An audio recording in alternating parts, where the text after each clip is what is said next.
Mariah May to NXT confirmed. What's up with our truth? All that, Money in the Bank, AEW Double or Nothing. We're going to talk about all this shiznit on this week's episode of Lobcast Wrestling with me, the voice of reason, Dave Stevens, and of course, the phenomenal Lee Hazel. Oh, phenomenal. AJ Styles, one of my top 10 of all time. That's actually a good one, Dave. Thank you very much for that. Top 10. Oh, well, maybe we should start doing some top 10s at some point. Yeah, I definitely think that's going to be something that's going to crop up on this podcast sooner or later. Because it's just easy money, isn't it? It's just easy money. Well, the next episode will be halfway through the year, so maybe we'll do a top 10 of the year so far. Right, yeah, okay, yeah, no, the old PW Insider, they like to do it halfway through the year, don't they? Yeah, we could do that maybe next week. But let's talk about the last 2 weeks of wrestling, because we had a big bank holiday weekend with Double or Nothing and AEW's counter programming. Yep. We've also got Money in the Bank this weekend. We've had WWE releases, and this morning I'm watching NXT and Mariah May shows up. So, well, Mariah May shows up, or whatever they're going to end up calling Mariah May. Yeah. Because as I was going to say, I think I put it on Blue Sky this morning. Congratulations to Marion March. Yeah, Mariah Fredrickson. Fredrickson. But anyway, my mouth is a bit dry, so should we have some beer? Yes. Right, it was my turn to buy the beer today. Yep, you've already pre-warned me about this, so I'm dreading what you've brought out. I was in Tesco, I'm looking at the lagers, and I see a lager that I've never seen before. I thought, I'll get that. And it was £2.30 for 4 cans. Right. So it's probably going to be shit. I've just gone white with horror. But because I felt so cheap, I also bought 2 massive bottles of other lager as well. So we've got 4 cans of the £2.30 lager entitled Ashfield. That looks like somebody has just taken a generic can and printed It looks bad, doesn't it? It looks bad. But I thought you've probably never tasted this before because it was £2.30. So we'll try that crap. I'm from London, Dave. I won't. And if it's bad, I also got a couple of bottles of Old Session Hen. Oh, I like Old Speckled Hen, so Old Session Hen should be all right. I mean, this was only £1.50 a bottle. I mean, yeah, I mean, I know that's a cheap one, but I thought that was super cheap. Yeah, I couldn't skimp out. So should we try the? I mean, it was either this or Carlin Black Label for the thing. So let's try a couple of cans of Ashfield. I mean, yesterday when I came back from work, I was looking for a space to do some extra work in. Found a little pub round the back of Tower Hill, because that's where I've been working recently, and the beer was £8.45. Oh, well, cheers to this. Let's have a sip.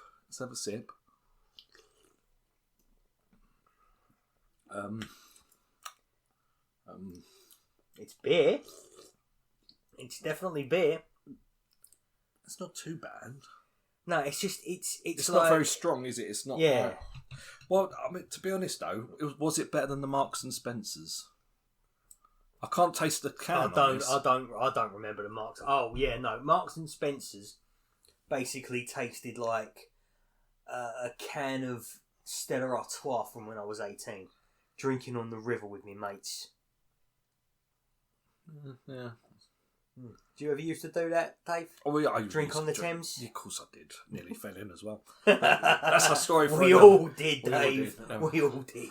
Yeah, well, that was a night with Ouzo and Lager. That was and the odd Bacardi Breezer, if you remember that. But anyway, for anyone who's made it 4 minutes in, should we actually talk about some wrestling? Yeah, well, it's not like there ain't much wrestling for us to talk about. Jesus Christ! Well, let's do the big news. Yeah. Mariah May is on NXT or whatever she's going to be. Whatever she's going to be called, because they did that thing of, here she is. It's her, the glamorous one. Not actually saying any names because I don't think they figured out what they're going to call her yet. Mariah Saints. Oh God! I mean, Ricky Saints. I mean, I can understand you've got the New Orleans connection there, and especially because he's from New Orleans, and they've got a bit of a history with WrestleMania 30 and all of that. But just literally, all you're doing at that point is you're just making sure that when Ricky Saints leaves WWE, he won't be able to cash in on the brand that he has spent however long in WWE building up. And I feel that is a bit of a scummy move. And it's the kind of scummy move. It's what they always do. Yeah, but I just find it weird how some of them in recent times, like Penta and, Phoenix kept their names. Because I think that is a AAA thing. Because I think the AAA thing might have been in the works for a while before Penta and Phoenix went over. Yeah. So I think that might have had something to do. But anyway, thoughts on Mariah May joining? Right, so... I think it's a much-needed boost to NXT. I mean, NXT has been routed recently. It has been gutted. And to be honest, like last week, I mean, Battleground I didn't think much of. Mm-hmm. Last week's NXT I didn't think much of. People were gassing up Battleground, and I thought to myself, wow, this is going to be really good if people can't make up their minds whether or not Battleground or Double or Nothing was the better show of that weekend. It was Double or Nothing. It was Double or Nothing. You know, I mean, to be honest, I thought Battleground was a bit wank, to be honest. But also, I will add that when I watched Battleground, I just watched Double or Nothing, and it was about an hour and a half afterwards. Yeah. Because I remember, I really enjoyed funny enough, I really enjoyed the first match of Battleground. It was Sol Ruka's. And honestly, my favourite. Was that your favourite match tonight? Yeah. Oh, it weren't just me. Because I'm in retrospect, I'm thinking, was it just that I enjoyed that and then I was fatigued after that because I'd already watched God knows how many hours of wrestling. I have to say, Jordan Grace, Stephanie Vaquer, two of my favourite wrestlers in the world right now, their match with each other, massively disappointing. Yeah, I thought to myself, this had the stench of something that has been thrown together. Because, without much planning, because, we've decided we're going to counter-program AEW, we need to fill it with something that people are going to want to watch.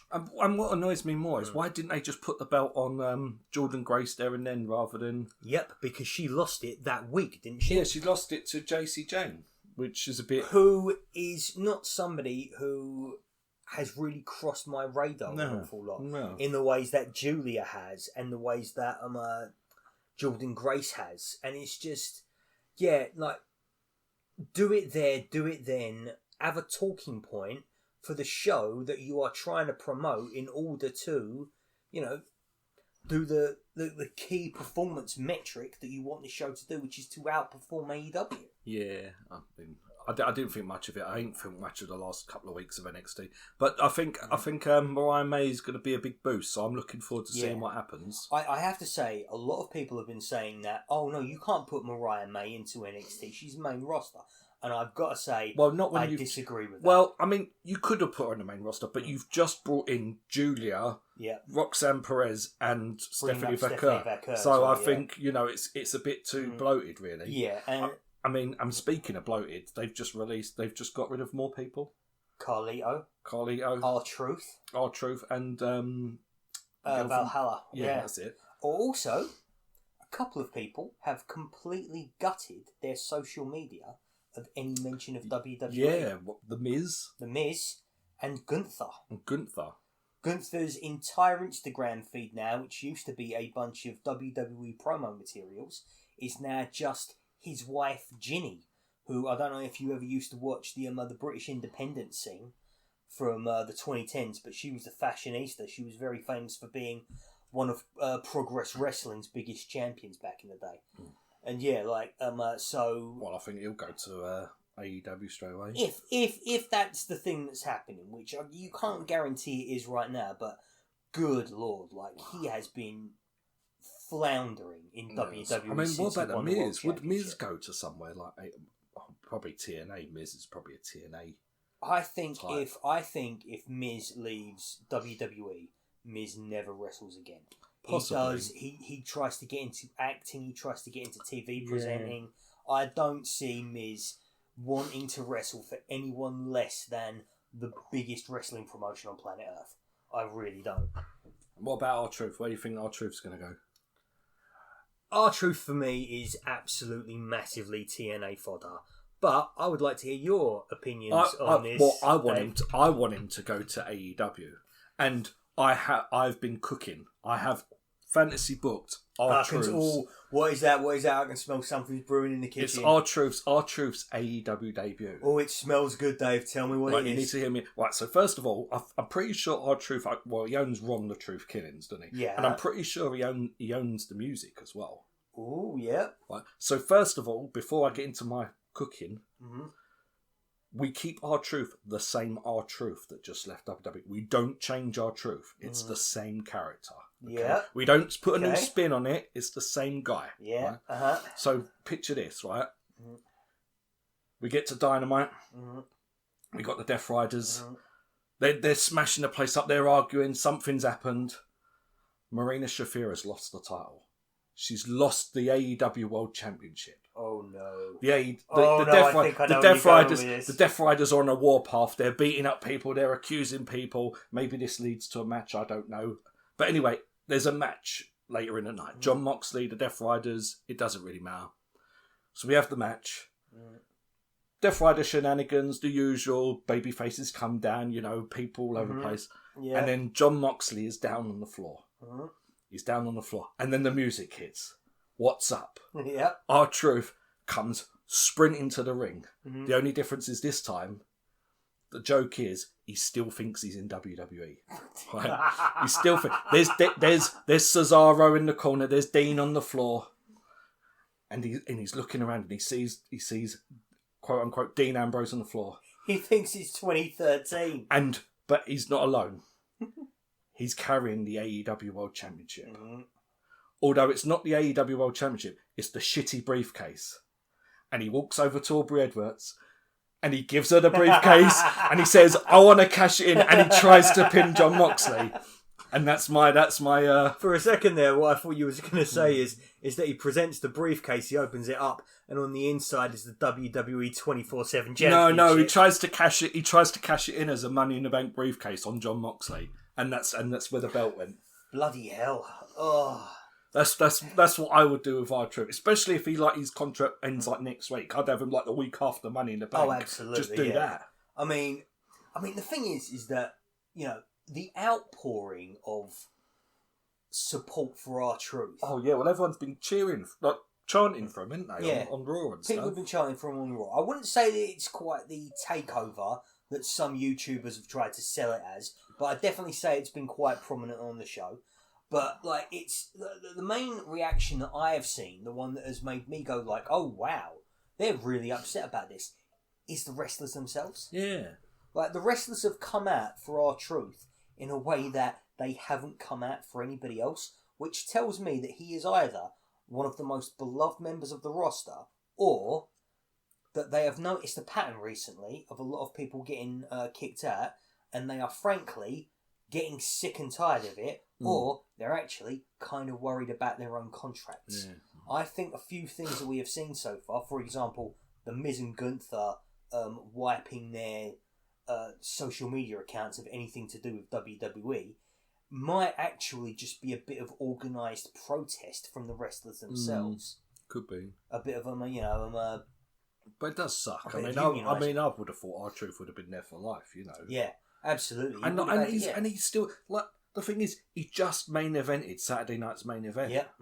What is and it was probably one of the best matches on that thing. Yeah. I really enjoyed it for the silliness that it was. I mean, it was a silliness, and I really enjoyed it. Hot take. Cena's best match since the heel turn. Yeah, it really was. It was so good. I mean, because the rest of that Saturday night's main event was wank. Yeah. You could really tell that Drew McIntyre was hurt because nothing interesting happened in that cage match. It was a shit cage match. Yeah. Even Jesse Ventura shit all over it. Jesse Ventura was all of us in that moment, as he was just absolutely burying the finish to that match, as Michael Cole was desperately trying to sell it next to him. I swear to God, I know that Jesse Ventura is probably never going to get brought back on Saturday night's main event after that ever again. But I want him to be the voice of Saturday night's main event going forward, to just shit all over the crappy booking. Wow. Well, Saturday night main event was wank. Battleground was wank. This beer's wank. And so that's all of AEW's counter program into Double or Nothing. So should we actually talk about the good wrestling that happened? Yeah, let's talk on about the Bank Holiday weekend, man, because there was 2 match of the year contenders on that show. Oh, I really want to know which 2 you think of, because here's the thing for me. There's one that I think is definitely going to be on my match of the year list, but I think it might surprise you as to which one. Okay, thank you very much, Dave, pointing out which tab was the Double or Nothing. Yeah, I mean, I do need a refresh of all the undercard matches, because, I mean, there was so much wrestling that weekend. God, it was unbelievable. 11 matches, including the pre-show. I mean, I watched this. Oh, do you know what? I completely forgot to watch the buy-in. Oh, I watched the buy-in. That was about half hour of wrestling. And then the actual show was 4.5 hours. Yeah. Then I had an hour and a half break, and then I watched Battleground. So, I mean, I was shattered. I mean, it was literally, it was Bank Holiday Monday for us. I had nothing to do that day. I had gone out previously with a mate of mine, so I was nursing a bit of a hangover. It literally took me all day. I did not finish... I did not finish the main event until about... God, I think it must have been 10:30 at night. I started watching it at 9:00 in the morning. That's how long it took me to get through the entire thing. Yeah, I mean, fortunately, nothing was spoilt for me on this show. But I turned my phone on after this, and then I instantly got spoilt that the TNA World Championship changed hands. But I didn't care really, because But this was the show. This was the show of the week. This had. Most of these matches were better than anything WWE put out that week. I'm sorry. The counter programming is becoming desperate, and I think that is the message that they are like. They are not putting out before. It's not even good though, is it? It used to be when WWE would counter program AEW. It was with this quiet confidence. It was with this, let's see you beat that, dickheads. Yeah. And now it's more like, oh, okay, their ratings are rising, ours are falling. They're getting quite good ratings on TV, and apparently they're getting really good ratings on HBO Max. Yeah. And WWE's is just plummeting. It is apparently much. On the Netflix stuff. It's not very good. But I mean, AEW is the hottest show easily at the moment. Well, let's get into Double or Nothing. I mean, to me, there was 2 matches on this show that I think are definitely in the match of the year contenders. Right, so I'm going to say something controversial right now off the bat. My match of the night was actually the opener. What was Mercedes Moné? Mercedes Moné versus Jamie Hayter. Do you remember I said earlier in the year that my favourite women's match of all time was the Hollywood ending, Mariah May and Tony You think Storm? This was better? I don't necessarily think this was better, but the Hollywood ending is the most entertaining sports entertainment match I've ever seen. Whereas this was the rest. This was you the love your wrestling you like your wrestling. Oh, this was a good match. This was a very good match, though. Yeah. This was a very good match. This was a fucking excellent opener. This was... I mean, to be honest, this is the third best match of the night. Oh, yeah. For me, easily. Yeah. For me, the Stadium Stampede. The Anarchy in the Arena. Sorry, and the main event. Yeah. Were top class. Yeah. This, I mean, if they're 5-star matches, this is easily 4. Yeah, easily 4. Yeah. This was great. This was great. Yeah, and the ending to this match. Now, I don't know whether or not that move, the Hammerlock DDT that turned into a schoolboy. That looked quite naughty. It looked quite naughty. Yeah. But here's the thing: if they somehow do a thing where they make that Mercedes Moné newest finisher, I think that's such a because I don't think yeah. I totally forgot that happened, because as I say, there was a lot of wrestling on this weekend. So, and the only thing I've gone back and watched is the Anarchy and the Hangman match. They're the only things I've gone back and watched a second time. But yeah, this was great. In fact, I really should go back and watch this again as well. Yeah, I mean, it was a great opening match, and it absolutely solidified for me. Jamie Hayter needs to be like. I actually think what should happen before All In is it's Mercedes Moné loses the TBS championship to Jamie Hayter, so that there is only one belt on the line at All Out. because possibly. I think that would mean you've got a bit more of a story there. You've got Mercedes Moné is now desperate to get a belt back because she's now got fewer belts than she's ever had since she came into AEW. And now I mean, it does make sense to do champion versus champion, though. It does. I mean, it is definitely. I mean, in hindsight now, I think Mercedes Moné was the right choice for the winner. To be fair, I was banging the drum for Jamie Hayter. I wanted Jamie Hayter, I thought it was going to be Jamie until the day of the show. Really, yeah. And then I'm watching the show, and I thought, of course it's going to be Mercedes. That's the match. That's the biggest match they could possibly do. I mean, the story between Jamie Hayter and Toni Storm is a fantastic one. Their personal histories together, they keep bringing up. I would love that to be the main event at All Out. Of course, I would. She's British. She's my girl. If it weren't for Mariah May, she'd probably be the most local female wrestler that we've got. Possibly. Because Mariah May's Islington. Which is in London, for those of you who didn't know. Yeah. Do you know... I've actually watched her wrestle in Dartford. Yeah, Butlins. No, Did you it say? was in Dartford in... Oh, Dartford. Not far from where our mate Bill used to live. Yeah. Shout out to Bill. Shout out to Shadrach. The captain, yeah. But yeah, this was a great match, and I'm looking forward to watching Mercedes Moné and Toni Storm. Yeah, that is going to be, I've got to say, though, the weight of expectation behind that match, something incredible has to happen. Because we've had the greatest women's spectacle that I have ever seen. Certainly one of the best technical matches I have ever seen between two female competitors. So yeah, I think AEW is showing that their women's division is shit hot. Yeah, absolutely. I mean, especially now that NXT has been gutted with their few. I don't think NXT's women's division is the best women's division now. No, not anymore. Now. I mean, it's got some very, very, very good competitors in it. It's not the best though. But yeah, they have lost 3 of their stars. Yeah, they've lost 3 of their best stars. Yeah, 3 of their best stars, and you can't recover immediately from a loss like that. You really can't. But yeah, hopefully WWE's women's division gets a bit better now. We've got Rhea Ripley, Io Sky. They've now got, between the pair of them, another 6 excellent singles matches that could go on pay-per-view. So yeah, the future is looking very bright for WWE's women's division. Anyway, we're talking about Double or Nothing. What the hell are we talking about? Well, let's get on to some manly men stuff. Something that Jim Cornette can cream all over. What was it? We had something he can Dairy Queen all over. Yeah. Yeah, we had FTR versus Daniel Garcia and Nigel McGuinness. I don't really remember this one too much. I remember a couple of bits, and they mainly involved Cash Wheeler and Tony Schiavone. Yeah, I mean, I weren't too impressed with this one. No, overall. I wasn't either. But you know what I sort of realised halfway through?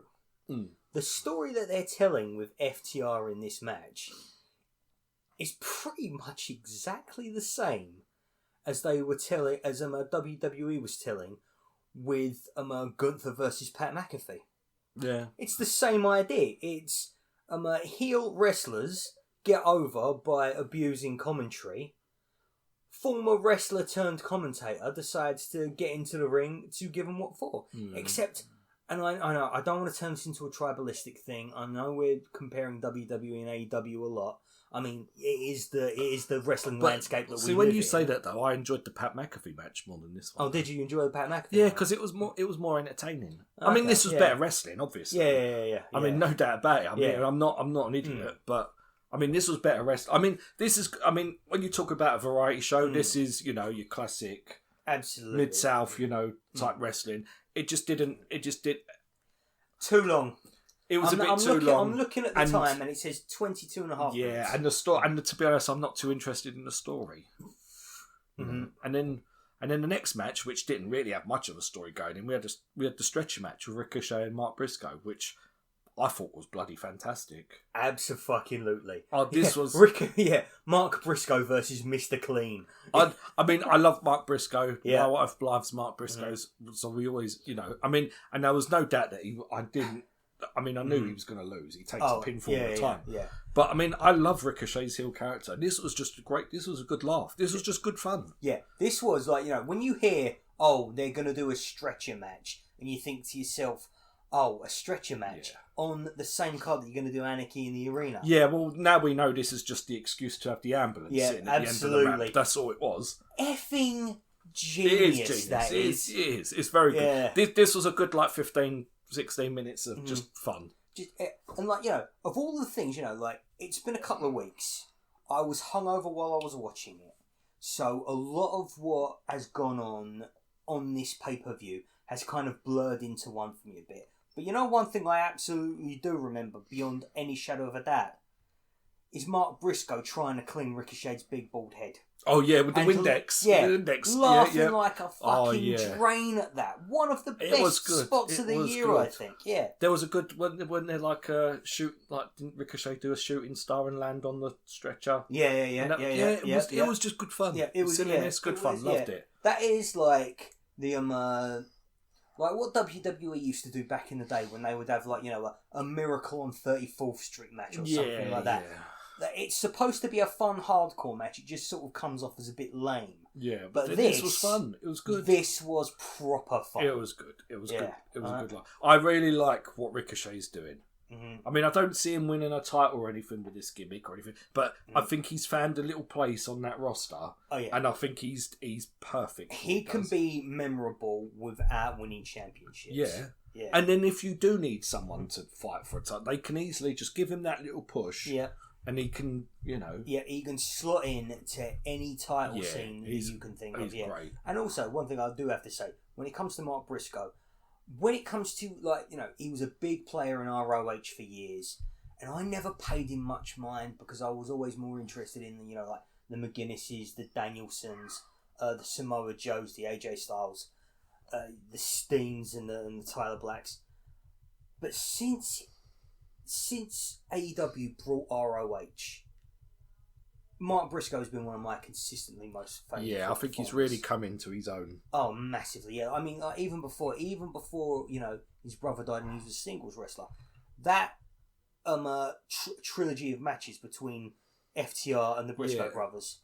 Genuinely, he's always been good. It's just that he never really got to show his more playful side because Jay was quite more of a serious wrestler, really, weren't he? Yeah, and now you've got him coming out with the word of the day, the conglomeration. He's hilarious. He slots into so many places, and he's absolutely fantastic. He's brilliant. Less fantastic. Oh yeah, Hurt Syndicate and the Sons of Texas. I think I dozed off during this. It was a bit wanker. It was. They could have cut this. Yeah, they could have cut this. This is your Dynamite main event. The only reason why this is even on the pay-per-view is because I get the feeling that it's probably in Bobby Lashley's contract to always be on pay-per-views, and they've got to give MJF something to do. I think MJF must be hurt, or I think he must be recovering. Because he hasn't gotten in the ring much, and this, I think, is just an excuse for him to lay low while everybody in the main event scene before he slots back into the main event scene. Hopefully it's building to something. But this was pants. Let's just gloss over that. I don't want to talk about this match anymore. No, Kazuchika Okada versus Speedball Mike Bailey. Again, it's a good pay-per-view as, a few really good matches, but a great pay-per-view has the ones that sort of bubble under the surface also be really great matches, which I think we got with the Ricochet match, and now definitely this is the same sort of thing. See, now I'm on the fence with. I'm still on the fence with Speedball Mike Bailey. Oh man, he was great. The thing is, because I didn't enjoy him when he came in, and I really enjoyed the multi-man matches that he's been in, was it the triple threat? Yeah, that was really good. And what was the other one? He did another one, didn't he? Yeah, he's done a bunch of the tag team matches. Yeah, and he's been really good then. But I find when he's on his own, I'm just not feeling it. Oh really? I'm just not. That's a shame. Because I really enjoyed this. I mean, this was all right. I mean, it's Okada. Yeah, but here's the thing though.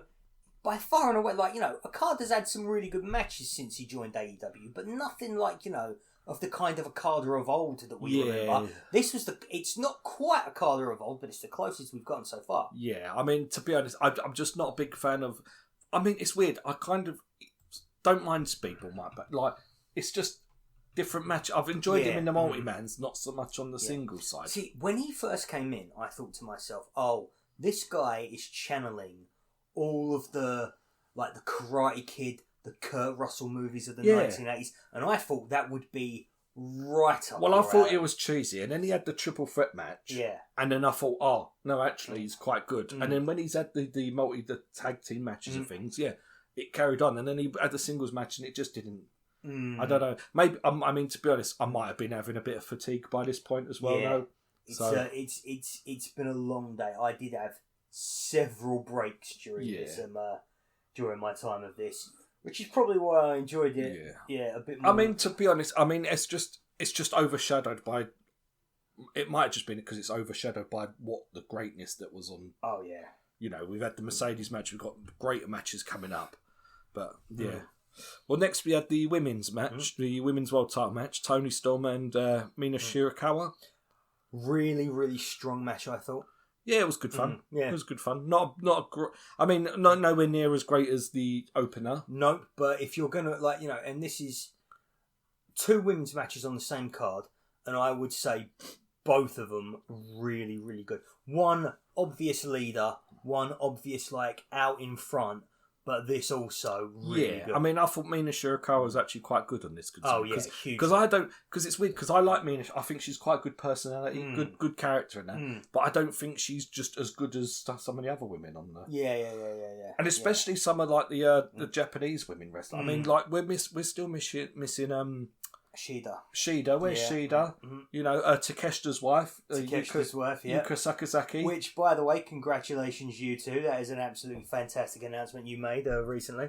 Yeah, but we're missing them. Riho, yeah. You know, I mean, there's a lot of Japanese women's wrestlers who are, you know. Well, I mean, it's just that her character and personality shines through. So I'm glad that she had a good match here. To be fair. Yeah, I can't wait to see what she gets up to in the future. Yeah, and the match between Toni Storm and Mercedes Moné, which don't have any matches for the women's title between now and All In, because there's no way on earth any of us are going to think for a single solitary second that Toni Storm ain't going to win it. There's not a chance. You have got what has got to be the most high-profile women's match you can possibly do in 2025. The only thing I think could even come close would maybe be Becky Lynch and Rhea Ripley, and that is it. No, but this was good fun. This was good fun. Well, next we had what is arguably next we had the Anakin Arena, but I think I might just want to gloss over this and go to the match. Because we might spend a bit of time. Or do you want to just talk about this and then we'll just... No. Let's... Should we talk about the piss break first? Let's talk about the piss break because we had the Anarchy Arena, then we had a trios match with the Doncaster family versus the Paragon. Can I just say, how ridiculous is it that the cooler match, the piss break match, features Takeshita and Adam Cole. Yeah. This has got to be the most star-studded piss break match of all time. I keep forgetting that Adam Cole's even the TNG champion. Yeah, no, same It's just... He's in a trio. He's in a faction.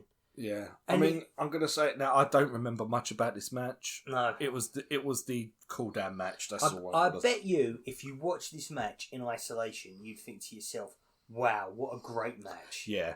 But it was sandwiched between probably 2 match of the year contenders. Yeah, it was sandwiched between 2 things that are going to place highly on our match of the year. Well, let's talk about the 2 match of the year contenders because I'm too excited to. Because I want to talk about. Let's talk about Anarchy in the Arena, Omega, Strickland, the Ops, and Willow Nightingale taking on the Bucks and the Death Riders.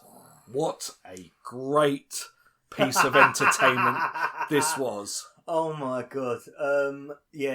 Just where to fucking start? Well, I mean, even from the start, the Young Bucks' entrance with the 7 years ago. Look, and then they come out in the most ridiculous, like the George Washington garb, like the founding fathers. Oh, what a load of toff! What a load of... I love it. I love it. You see Justin Roberts have to get out that little piece of paper from his pocket and just great. start talking. Kenny Omega coming out with the Captain America shield. Oh, Swerve Strickland. I was the Predator. It was so good. My favourite AEW entrance so far. Over the top. So over the top. It's unpredictable. He had the lasers and everything. It was good. It was so good. I mean, let's talk about some of the stuff. I mean, so we had the Forefathers music playing. Which then got replaced by "I'm So Excited," which was the Pointer Sisters. Which was a nice inside joke. Yeah, for anyone who don't know. So for anyone who don't know, at the beginning of the year, Tony Khan thought it would be a good idea to have the theme of Dynamite be "I'm So Excited" by the Pointer Sisters, which, in theory, on paper, I could see how he would have thought that would have been a good idea, but it lasted about 2 weeks, didn't it? I don't even think it lasted 2. I don't know. I think everyone complained about it so much.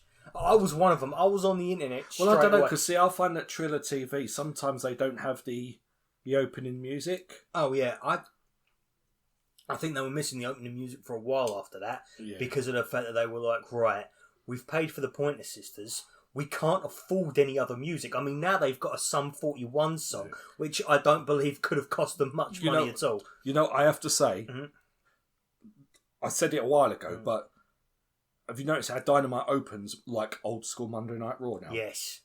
Music, fireworks, yeah, shot to the crowd, excited commentators introducing the show. Perfect. None of this fucking... I've got my handbag and I'm walking to the arena bollocks like WWE, because they did do that for a bit. They did do that for a bit. And it was pissing me off because it's stupid on WWE. Why are you copying that shit? The best thing about AEW right now, and the reason why I think they have gotten their mojo back, is because they have regained the confidence within themselves to be AEW again. Yeah. And this match is absolutely the dividends from that attitude. What an absolutely incredible... I mean, it's not... I mean, Jim Cornette will probably... I've not listened to his review of this. He's probably shit all over this, and I don't care. Don't care. Because this is... You know, if you want to watch wrestling, if you like that sort of wrestling, go back and watch FTR. This is what I love about AEW. If you like fucking Mid-South wrestling, you've got the FTR match. Yeah. If you want a great women's match, you've got Mercedes Moné at the beginning. If you just want some silliness, you've got a silly stretcher match. If you want to see some Japanese classic wrestlers, Okada's there. And then you've got this slap bang in the fucking middle. And it is just glorious. This is just AEW. This is fantastic. This is AEW's identity. So, one of my favourite things at the beginning of this match, the Ops have come out. Where's Joe? Where's Samoa Joe? Where's Joe gone? Where's Joe? And everybody's looking around going, where's Joe? Where's Joe? And then he just appears in the crowd and grabs Cesaro. What a fantastic... Claudio Castagnoli. Yeah. Which, I think... No. It's Cesaro. It's the same person. Claudio Castagnoli is Cesaro. Do you know what? Cesaro. Do you know what? Do you know what? Genuinely... These days, I have so much trouble figuring out what is somebody's WWE name and what is somebody's... Claudio is Cesaro. Claudio is Cesaro. And Claudio is his AEW name. Yes. And it's just, that really, like, I Mandela affected myself there so bad. So, he gets grabbed. That's classic. I remember a shot of Samoa Joe with the dustbin lid painted as the character, just smashing it into someone's face. That's not how Steve Rogers. I mean, even when the two girls split off, Marina and Knight, that was good and fun. You had a nice suplex on the thing, and that then was a proper backstage brawl, wasn't it? And then at one point they what did they like use a padlock through Willow Nightingale's ear? Yes. And they padlocked her to a. They got a chain and they padlocked her ear to the ring post. Yeah. So she was stuck there for like 5-10 minutes. In a night of violent spots, there was only one thing that truly made me wince, and it was that. And then you had the crowd saying, "Please help Willow." Oh, it was great. We don't want to see Willow suffer. Just help her. But you please, even got the Colt. women getting involved. I mean, you didn't get. You got the women getting involved with the men. I mean, John Moxley, Willow. I mean, there weren't so much man on woman violence, but I mean, it was good. Yeah, They were involved. Yeah. It weren't like them two split off and they just fought each other the whole time. Oh, Hobbs wearing the entire time the big black and Jack tank top, and then Willow getting in the middle of the ring, tearing off her top, showing she had the exact same one. Because he gave everyone a spine buster. Yeah. He gave everyone a spine, and then I think was it Yuta who came rushing in, and then she's just come in and gives Yuta the spine buster, and then all of a sudden she's just took down the dungarees and she's got the. Oh, it was great. I was moshing around my room at this point. This is yes. I mean, the finish involved an exploding table for no reason. Apparently there was some electronics under it, according to the commentary. But it was an exploding table and Swerve doing a stomp in his brand new. Like he's got a deal with Jordans or something. No, they're like Reeboks. That. I think he's got Reeboks. He's got a deal with Reeboks. He's got his own shoe, and he stuck a bunch of thumbtacks. But he got them with thumbtacks and did a stomp. That was the finish. Yeah. But I mean, before that, you even had the music. Mm-hmm. So we had the Pointer Sisters, and then they turned that off and put "Let the Bodies Hit the Floor" on. We didn't even mention "Let the Bodies Hit the Floor," and then we were so wrapped up in the Pointer Sisters. So we listened to that about 7 or 8 times. So it's stupid until we got to. There was a bit near the ramp where I think Claudio. I can't remember who he grabbed hold of. No, wasn't it? He did the big swing on someone. Yeah, he did this big swing to Swerve Strickland. Yeah, and he shoved him in. And he shot him off. He done the big swing and then shot him off into a speaker. And then that turned the music off because this one speaker being smashed broke the music for the entire arena, apparently, which is so ridiculous and great. We had that. We had the Bucks jumping off the staging area. Yeah. Oh. We had a great spot where Kenny Omega was over the rope. Yeah. And someone did a stomp on him, and he's sprung off the top rope and then got powerbombed through a table with the momentum to the outside. That was nasty and all. It was just utter chaos. It was anarchy in the arena, Dave. That's what it was. So good. Yeah. I've watched it twice. I did go back and watch it. It reminded me of the most chaotic matches that you would have playing No Mercy on the N64 back in the day, or whatever console that was on. Yeah.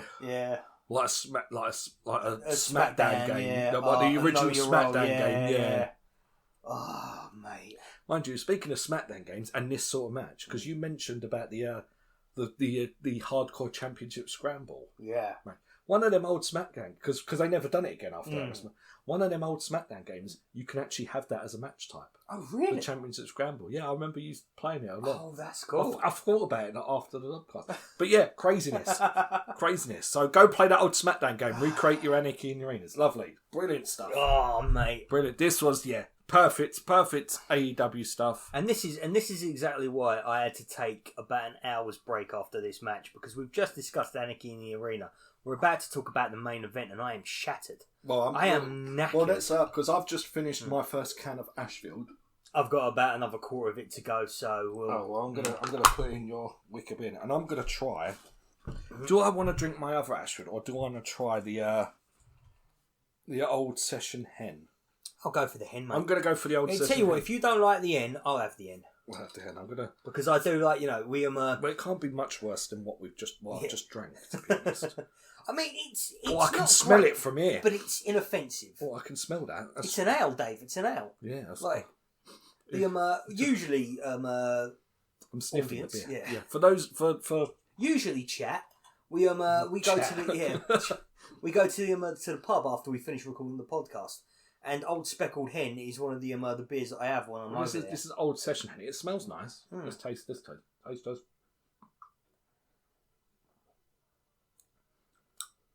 It's not bad. Do you want to taste? Well, I wouldn't mind taste. I'll have a taste. Just so I can get your feelings before you open your one. Yeah, it's quite nice. That's quite nice. It definitely tastes like Old Speckled Hen, but it's definitely got a bit. It's not as strong as Old Speckled Hen is, because that is a bit stronger of a beer. It's got like a weird aftertaste, kind of like a meady type. Yeah. I mean, it's, like that is, you get served that in cask. You know what I mean? Like that is your quintessential British, you get it warm and there's bits floating in it sort of beer. Yeah, it's not too bad. That was £1.55, that bowl. That's not bad. Old Session Hen. Easy drinking session beer. You got to get ourselves a sponsorship one of these days. Yeah, it's better. That's better than can you do beer sponsors? I don't on YouTube. Well, I mean, Wrestle Talk did Beer 52 for years. Yeah, I wouldn't mind being sponsored by some beer. Yeah. I mean, it would ruin this little section of the show where I test random beers because, it'd be the same, but same old shit then every we time, just say, oh yeah, no, this one was all right, but it's not as good as our sponsor. Yeah. Yeah, that's true. Anyway, what bollocks are we talking? This tastes good. Not as nice as Manscaped. Yeah, no, Manscaped had a funny taste to it, I've got to say, yeah. I like drinking Old Session Hen when I play Raid Shadow Legends.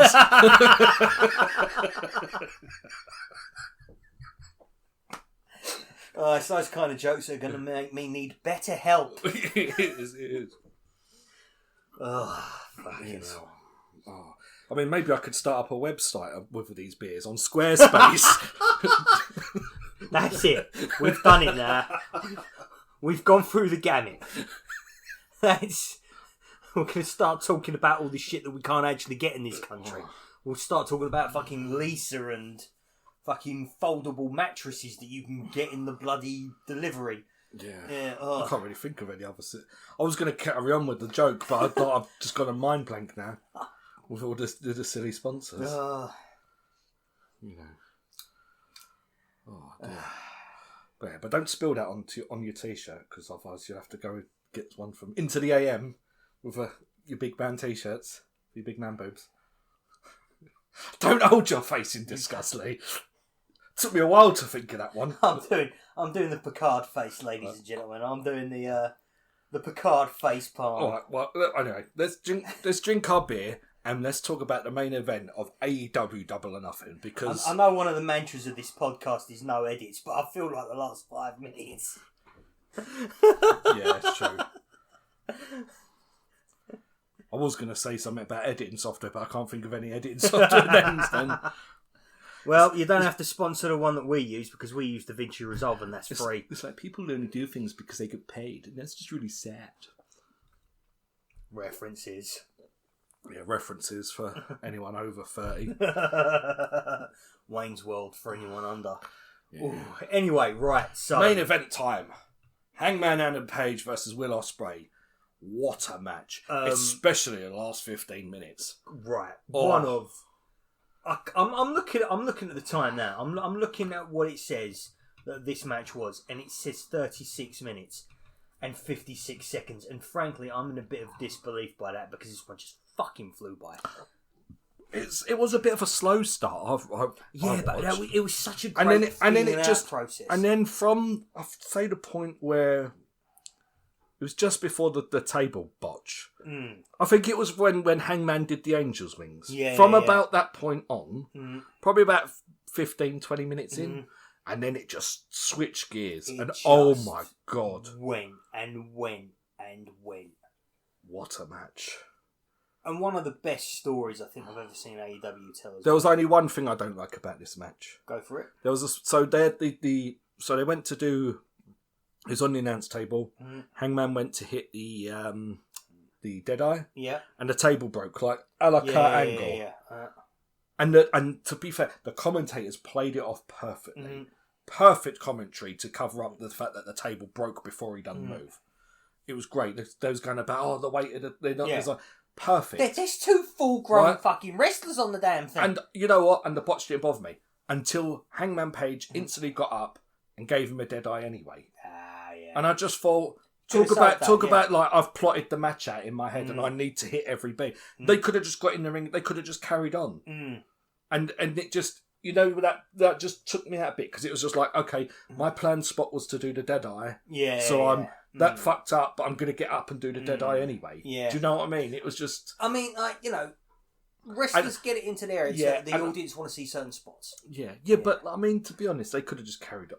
And that's one thing I don't like about some modern wrestling is because there are, especially with some of the luchadors, you can see that they're planned out matches. They're not. You can tell that. I mean, obviously, I don't want a John Cena shouting out what he's going to do, but when I've got the illusion that it's not every spot is pre-made. I mean, I like that. But that's my only little nitpick about this match, because everything else about this match I thought was great. This was so good. This could be one of the matches of the year for me so far. Yeah. I mean, I don't know. This is a better wrestling match than Anarchy in the Arena. Yeah. But Anarchy in the Arena is special for different reasons. Yeah, absolutely, yeah. So it's like... I mean, firstly, it's special for the fact that we didn't have to go through a Jon Moxley main event. That's true. That's true. So, I mean, it's subject to... I mean, if you're more interested in your wrestling, then this is better. But, if you don't mind silliness, and if you grew up in the age of Attitude Era and ECW and just complete fucking mayhem, then I think so it is a toss-up, but this was so good.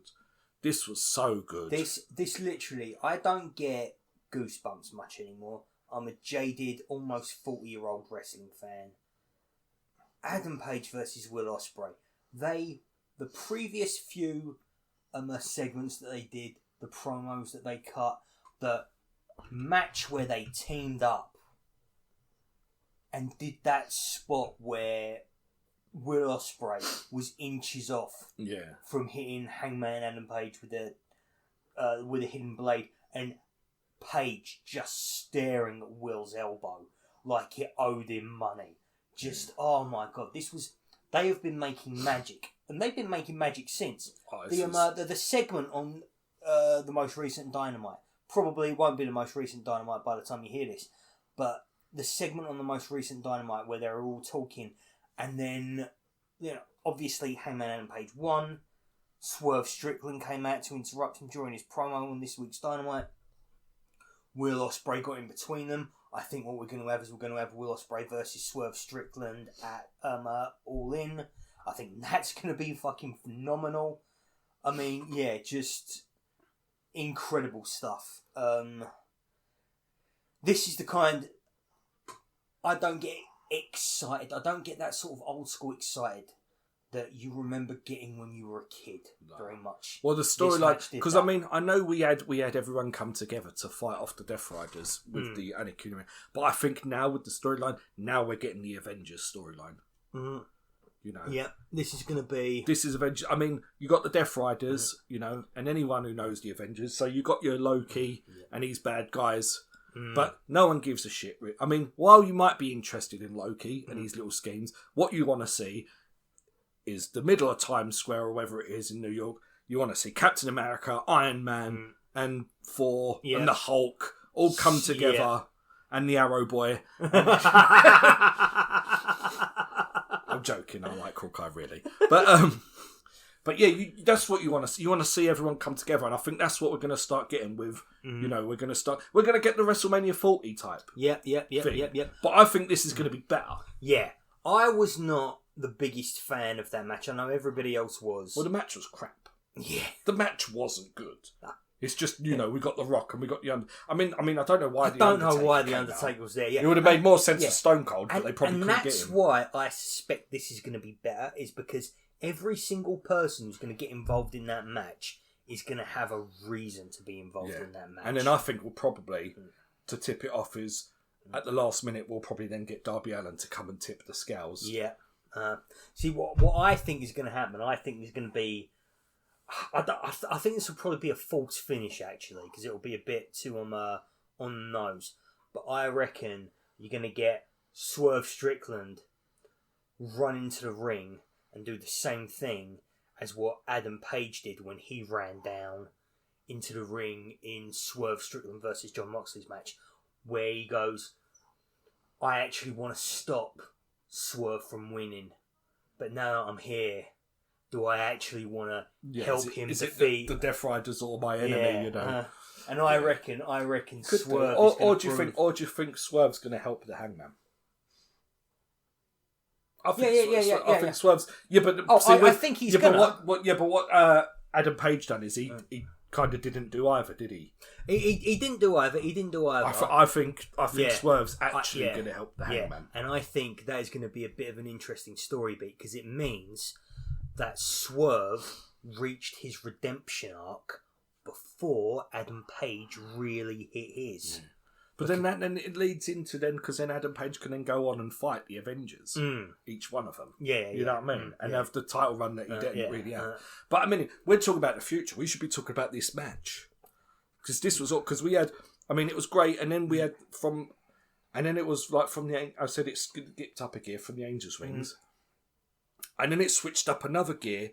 Like what was it? The last 10 minutes, I think. Yeah. When they had the face off. Yeah. You know, when Hangman was out and Hangman was ready. They took their armbands off, didn't they? Yeah. Hangman was outside, ready for the buckshot. Will was ready for the hidden blade, and they just ran at each other. And Hangman got there first. Yeah. Oh, what a great spot! Great. That was the showdown in the desert. That was. Yeah. Oh. And then another thing I want to add about this match because, I mean, this might not be match of the year. But that finish is probably the best finish of the year. Fuck yeah. That is probably the best finish. Absolutely. Tell him, Dave. Tell him. I mean, to be honest, it was so crazy, but it was just... I mean, it happened so quick. It was just like... Because they did each... No, they didn't do each other's moves. They did each other's enemies' moves. Yeah.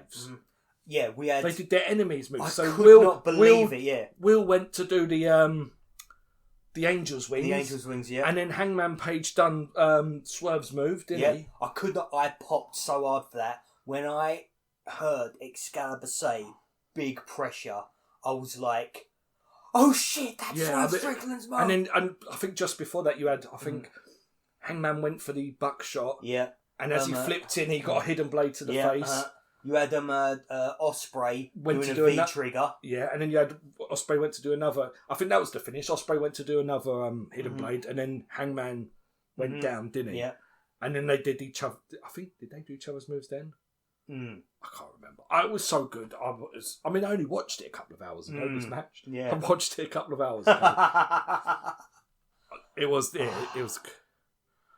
so good. I might watch it again. If we're going to do top 10 of the year so far, I'll have to watch all 10 again. I mean, now I'm thinking, now I'm talking about it, I am thinking to myself, what a fucking idiot. It is my match of the year so far. It is absolutely the top of the tree. Because, like I say, it's gotten me excited in an old school way that you don't get excited about things when you're in your late 30s. Yeah, but does that... And it also makes me excited for the future. Yeah, that makes me excited for what I'm going to see next. But does that make the match itself better? As an isolated match? Because, I mean, at the moment, one of my matches of the year is probably the cage match. Carl Fletcher and Ospreay. Yeah. It's probably one. I mean, there's a couple of Dynamite matches as well that have been really good. I think they were like incredible stuff at the beginning of the year in the Owen Cup and stuff. Yeah. I think didn't you have like Omega and Takeshita had a match, and I think Ospreay had a good match with Takeshita as well. I really loved the Athena Mosedes Mane match. I thought that was great. Yeah, you had at the beginning of the year you had Darby Allin versus Takeshita. Yeah, which was like the first time people started talking about match of the year candidates. And honestly, right now, I don't think many people are going to remember it because the stuff that's happened since then has eclipsed it. I don't remember that one. I just about remember the two Takeshita matches, to be fair.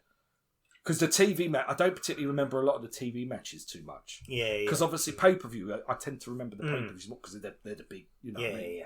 Yeah. But I'll tell you what else this has done.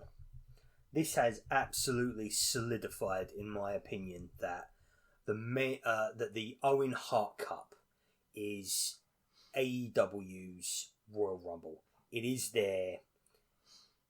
It is the match that you have to win in order to be the wrestler that AEW says, right, this is the person we're getting behind. this is the person we're going to push. This is the person who's going to main event the biggest event of the year. And the match, because I think them Takeshita matches were Owen. Yep, Yeah. I know the Will Ospreay one was an Owen. So even the matches in the cup. Yeah. I think the matches in this cup have been better than the Continental. Yeah, and that's another thing as well. At the same time as the Owen Hart Cup this year has had the, a big title shot at the end of it. Continental's got to have the same now. Continental must have the same. Yeah, get rid of that belt. Yeah, which I think they're going to do at All In. I think you're going to have Omega versus Okada. They're going to merge the Continental Crown and the International Championships. Don't call it the Intercontinental Championship. I don't want that. No. It's not everything has to be the same as what you were watching when you were 4 years old. Don't call it the Intercontinental. Yeah. But yeah, I think that might, because I think we're going to get that match. Absolutely. But yeah, just to sum up Double or Nothing, one of the best pay-per-views of the year again. Oh, fantastic. Absolutely. In a year where AEW have been absolutely hitting it out of the park. I mean, the thing is, I think some of the other pay-per-views have been possibly a little bit better than this, but the fact that this didn't end with John Moxley, just fucking elevates it even more massively. Because there were a couple of matches on it that I thought, well, you could get rid of a couple of the matches, like the FTR and the Hurt Businesses matches, but yeah, the cups. Yeah, I'll tell you what this has convinced me of. If you make people pay to see an event, you put way more effort into it than if it is just a weekend event that is on a streaming service. Yeah. I do think that, and not to say that, I do believe that this would still be the standard if these pay-per-views got onto but it does help that they're not like that. I mean, I know there's a lot more pay-per-views than there was when they started, because they only had about like 4 or 5 a year, didn't they? Yeah. There's a lot more now, but I mean, WWE at the moment, they're suffering from overexposure with some of their hugely. stuff. I think they're doing the same thing as what ROH did, as what AEW did with ROH in 2023. They are overexposing themselves. They are diluting their brand by filling up their schedules with a bunch of minor events that nobody really cares about. Yeah, this is. I mean, every AEW pay-per-view this year has been better than WWE's PLEs. Yeah, I think WWE's best pay-per-view is not as good as the worst AEW pay-per-view. I think the best show they done this year was the Chamber, possibly. Yeah. That was possible, because both of them Chamber matches are fun. I would definitely say either Rumble or Chamber. I think Chamber was better. Yeah. Both of them Chamber matches are fun. Yeah. And they had a match of the year contender on there as well. Definitely a top 10. Because I think if I were to pick my top 10 now, or give a short list, there's only 2 WWE matches on there. Yeah. There's a Kevin Owens, aren't they? No, Kevin Owens and Sami Zayn, and the women's triple threat from Mania. Oh, okay, right, yeah. Okay, I understand that, yeah. Because that was show of Wrestle. That's the best match of WrestleMania. Yeah. And that was a great match. I've got to watch it back. Yeah. That was far superior to anything else on that WrestleMania. Oh, absolutely. They saved that WrestleMania. If it didn't have that, I dread to think what people would say. The TLC match might make the top 10 at the moment. I don't think it would be on there. What, the one that was the TLC on SmackDown? Yeah, that should have been on should have been on WrestleMania. That could possibly make a top 10 of the year so far. Yeah. But yeah, if you want to hear more about my top 10, we've got to do top 10 of the year next time, because I don't think there's any big shows. We'll be post Money in the Bank. We'll be 2 weeks away from Money in the Bank, and we still have about another 3-4 weeks until all that. Yeah, so we can do. We will have time to, because there'll only be about 5 matches on Money in the Bank anyway. So, but speaking of Money in the Bank, should we have a little preview of Money in the Bank? It's not going to be as good as Double or Nothing. No. We'll have a little preview of Money in the Bank. So, should we talk about the old Money in the Bank matches? Well, what's announced? We've got 2 Money in the Bank matches, and we've got a tag match. Yeah, we've got right. So we have got the men's Money in the Bank ladder match, which is going to be Solo Sikoa, LA Knight, Penta, Seth Rollins, Andrade, and El Grande Americano. we've also got the women's one. Bliss, Perez, Rhea Ripley, Julia, Naomi, and Stephanie Vaquer. That's Stephanie Vaquer, Lee. Yes, I know. I got it right this time. You got it right. No, I you got didn't it. say it. You've read off the men's one. I got it right earlier when we were discussing NXT earlier. Did you mention? Did you say her name? I said Stephanie Vaquer earlier when we was talking about how WWE has rinsed NXT's female talent. Okay. And well, we've got the tag match with Cody and Uso versus Cena and then Paul. we've got Laya Valkyria versus Becky Lynch. Is that it? Is that all that's announced? That's all that's been announced so far. And let's face it, what a show! I know. What a show! Oh.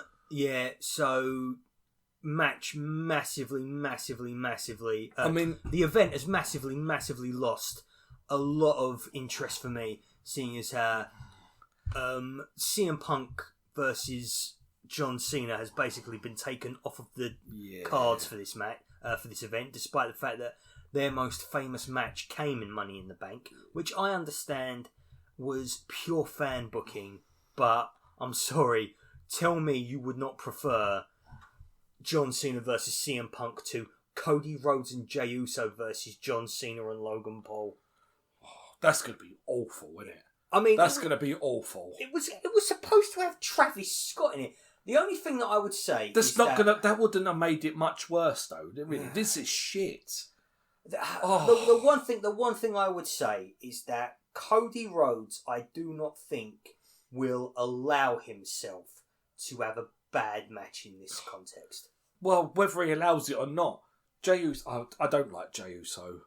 Oh, you finally come around to my way of thinking on that I've one. not liked Jey Uso. I've not liked. Oh Jey Uso. no! You were. I was crowing for him when he won the Rumble. I can understand. No, when I liked him winning the Rumble, that was in the context of the Royal Rumble. It was nice to see a outsider win.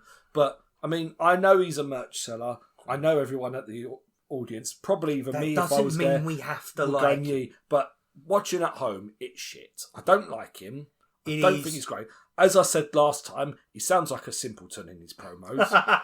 Don't like him. John Cena his heel run is not. I mean, the best thing of his heel run, like you said earlier, was the R-Truth thing. So now I've kind of soured on this. Now R-Truth's gone, I've kind of really soured on this now. I don't care about this match. Logan Paul has shown that he is not the generational talent that people were barking. No, I mean he's got good, like, he gets heat. He's got whether good moves. Whether it's deserved heat, but they're not even good moves. I'm not being funny. His buckshot lariat does not look anything nowhere near as good as Hangman Page's. No. And do you know what? I'm glad you said that, because it drives me nuts when people say, "Oh, Logan Paul's buckshot he does lariat." The flip. He doesn't do the clothesline properly. He does the flip really quickly, and then he kind of stops and then does a shitty clothesline. Yeah. Whereas Hangman Page's is a complete follow through. Yes. And it looks mean. He also who was it that sent you? I think you might have sent me a thing on Instagram where he made up that springboard to the outside move. Yeah, that's super crazy, done like 30 years ago. Yeah. Oh, fucking bellend. Fuck off. This match is shit. Fuck off. Beer me, Dave. Beer you. What do you want? What do you want? I'll have a session. I'll have a session hen. I'll have a session. Go on then. I'll crack it open. Yeah, it's not bad, this session hen. Well, we also. I think the. I mean, to be honest, if the Money in the Bank matches are fun, this could be good. I'm not really looking forward to the men's one, possibly because I really don't care who wins that. Yeah. So likewise with the unless it's El Grande Americano, I'd be happy about that. Yeah. I mean, likewise with the John Cena match, which I thought might have been John Cena versus CM Punk. Yeah. Literally, just 2 days ago, we all thought Punk was going to win his Money in the Bank qualifier. Yeah. And add some serious intrigue to this match, and he hasn't. No. But I mean, El Grande Americano. Yeah. Don't get me wrong, I like El Grande Americano, but you can't sit here and tell me you don't think that the better Money in the Bank winner would probably have been CM Punk. Yeah. Which I'm actually thinking that there's a possibility that CM Punk is involved in the match anyway. Because, you know, you get it in this type of match. Someone gets injured, someone gets hurt before the match begins, so somebody else trots up to the entrance ramp right before and says, "Here, I'll have a go at this if he ain't going to make it." Yes, Chad Gable. Yeah, probably. But Yeah. well, you got that. You've also got Lyra and Becky Lynch for the women's IC title. Which I don't care. no. I don't care. I've seen the match. I've already seen the match. And the match was actually pretty good. Yeah. But I don't like... I don't think it's the same thing with Gunther and Jey Uso. Yeah. We saw the match months ago on Saturday night's main event. Why did we need to see it at WrestleMania? And why are we going to have to see it again on Raw on Monday? Because that's what's going to happen on Monday as well. Yeah. A trilogy. Yeah. A quadrilogy at this point, isn't it? Yeah. No, they teamed up together, didn't they? So, I mean, it could... They could prove me wrong. If they do, well done, because they did have a good match. But I'm not excited to see it because I've already seen the match. Don't give me the match and then expect me to be excited to see the match I've already seen. Yeah. You know what I mean? I mean, what I'm most looking forward to in this show is the women's Money in the Bank, because I like all of them wrestlers. Yeah. And, I see 4 potential people that I would absolutely love to have that briefcase. Well, I think the bookie's favourite is Naomi. Really? Which is, I've read about. I don't know. She's actually at the bottom of my list. Yeah. Like, I would much prefer to see Roxanne Perez, Rhea Ripley, Julia, or Stephanie Vaquer. Yeah. And I wouldn't mind seeing Alexa Bliss with it, or Naomi, but I think Alexa Bliss is... Well, she's got the Wyatt 6 thing going on, and I feel that that's not Money in the Bank material. No. And also, Naomi is... she's got the Jade Cargill thing going on, and I don't know whether or not she's moved on from that. She doesn't excite me in the same way that Perez and Julia and Ripley and Vaquer do. Yeah, I don't know if they put it on Julia or Vaquer so quick. I mean, they could.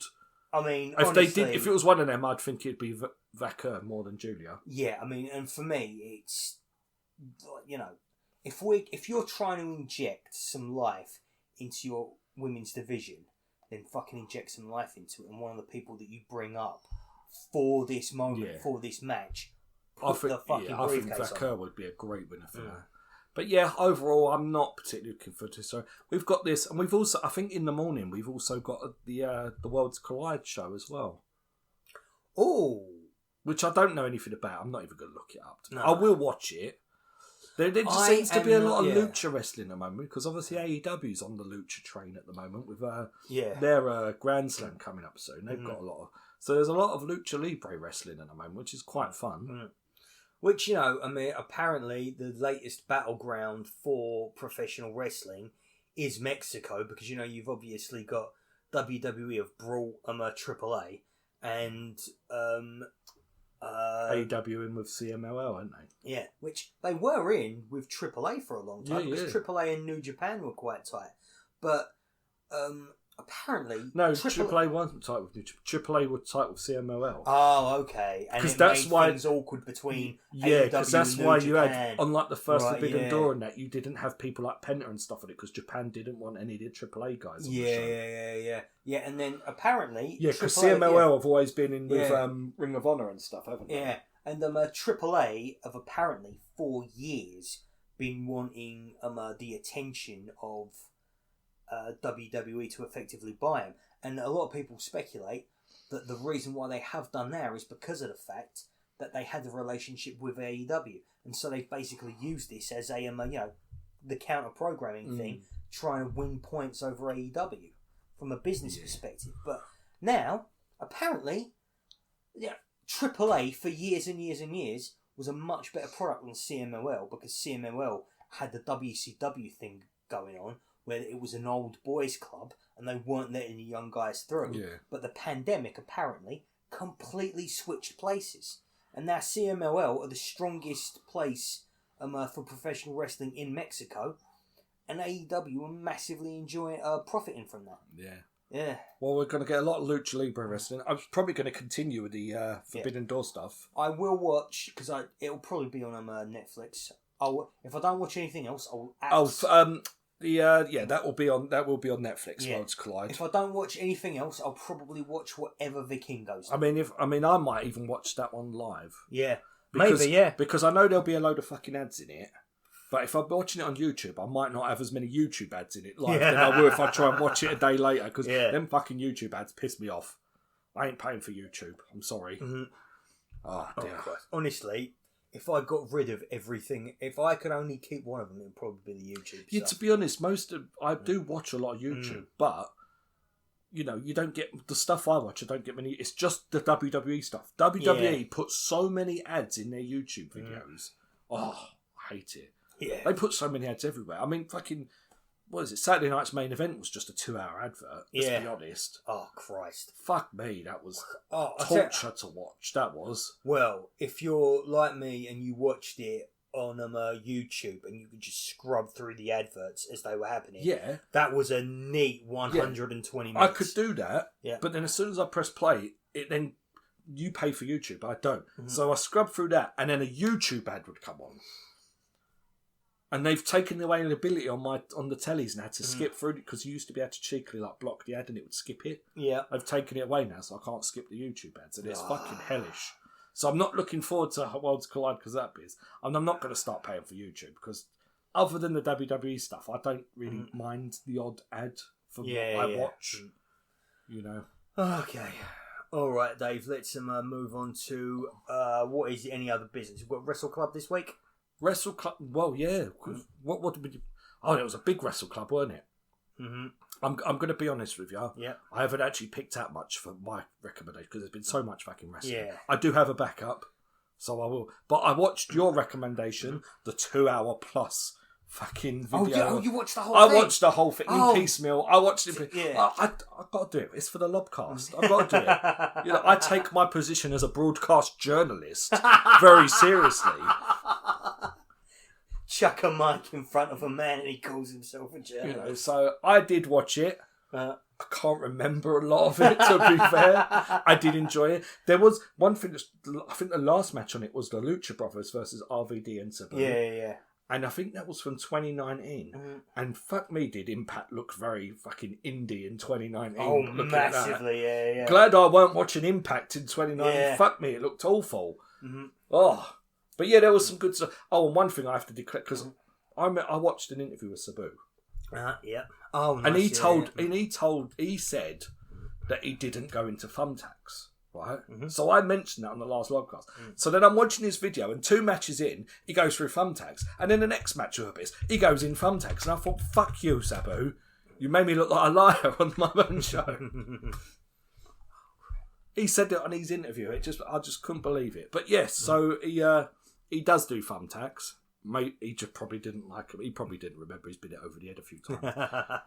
Yeah, but I did watch it. I enjoyed it in piecemeal because I watched the odd match here and there because I didn't watch it in 2 hours. I barely got time to watch what I do watch. Oh, no, I mean it. Jesus.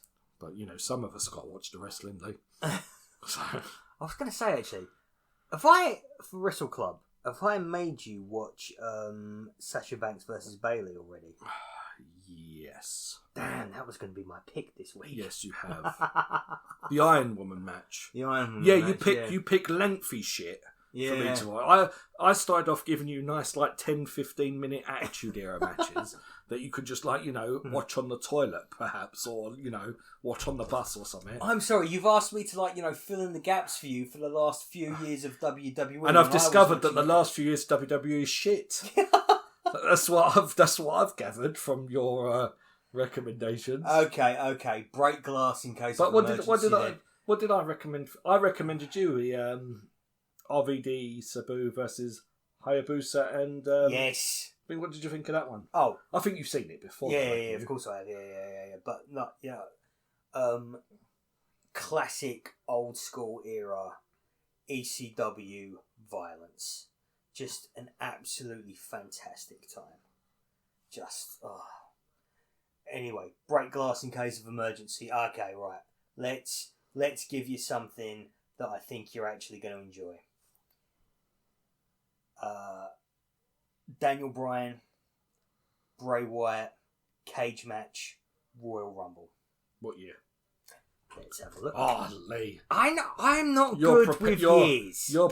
You should have this prepared prior to the podcast. I sat there earlier. What year is what you're recommending me? I don't know what year I'm recommending you. Oh. because it doesn't say it on the YouTube video, I don't think. But I've watched the match I'm recommending you multiple times because I love it. It's just one of my all-time faves. 2014.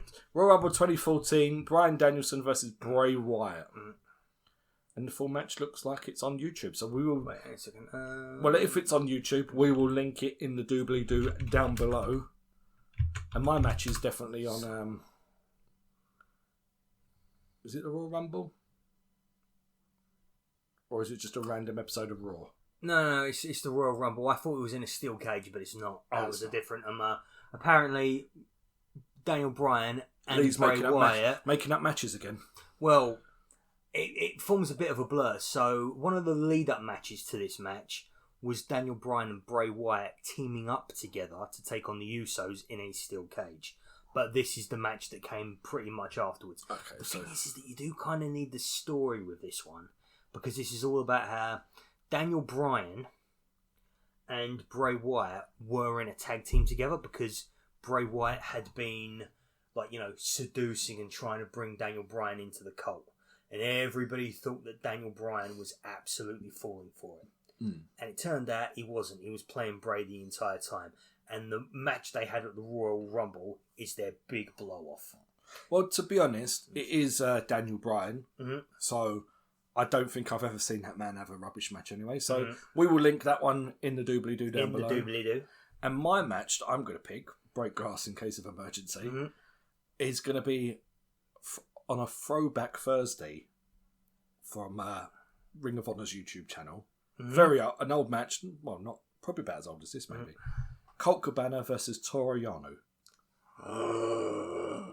Oh, that's so good. And it is that's just such a good recommendation. You've probably seen it. Oh, yeah. But I'm giving you the excuse to rewatch it again, because it's just 10 minutes of silliness, and I'm going to rewatch it again myself because I totally forgot. But for let's cheers to that. I'm going to cheers to that. But for anyone listening to this point, first of all, well done. But if you are listening at this point and you're going to pick that match, yeah, good for you for getting through the hour and 20 minutes. Jesus Christ! Yeah, it's about 10 minutes. It's complete silliness. It's comedy wrestling. It's the kind of stuff you'd see in the holiday camps and stuff as well. It's just ridiculously silly, and it's so much fun. So give that a watch. He just wants you to buy his DVD. It's so good. It's so good. But yeah, so we've talked about counter programming. We've talked about AEW. We've talked about the releases and all the shockingness. So I'm going to probably just wrap it up. So Lee's giving me the finger, so I'm going to say fuck off.